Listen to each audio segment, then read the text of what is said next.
ఏమైందిరా phone switch off పెట్టినావు? అరే మొన్న క్రెడిట్ బిల్ నుంచి లోన్ తీసుకున్నా.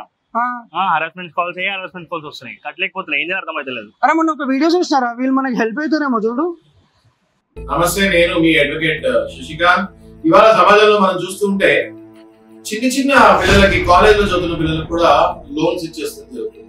అది ఎట్లాంటి లోన్స్ అంటే 3,000 నుంచి 30,000 వరకు మీకు లోన్ ఎలిజిబిలిటీ ఉంది, మీరు తీసుకోవచ్చు అనగానే పిల్లలకి అవగాహన లేక, వీళ్ళ పట్ల ఏమాత్రం ఎక్స్పీరియన్స్ లేక ధన్మన్ లోన్ తీసుకుంటారు. తీసుకున్న తర్వాత తెల్లారి నుంచే మీరు ఇంత కట్టాలని ఆల్మోస్ట్ మీరు 1000 రూపాయలు తీసుకుంటే దానికి 10,000 కలెక్షన్ చేసే పరిస్థితి వెళ్ళినప్పుడు కాలేజ్ లో ఉన్న పిల్లలు చాలా మంది వీటికి సూసైడ్ చేసుకుంటామని చెప్పి ఈ మధ్యకాలంలో మనం న్యూస్ లో చూసాము.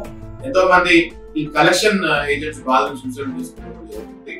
అయితే ఈ బెట్టింగ్ యాప్స్ ఏంటి అంటే ఇవన్నీ ఆర్బీఐ నుంచి అప్రూవల్ లేని ఎన్బిఎఫ్సిస్ లాగా చాలా మంది అవుతూ ఉంటారు. ఎవరి దగ్గర పడితే వాళ్ళ దగ్గర డబ్బులు తీసుకోకండి. ఒకవేళ మీరు ఎవరి దగ్గర డబ్బులు తీసుకొని ఇట్లాంటి హింసలకి ఏమైనా గురవుతుంటే, ఇట్లాంటి బ్లాక్ మెయిల్ కి ఏమైనా గురవుతుంటే తప్పకుండా అలాంటి అడ్వకేట్స్ సంప్రదించండి.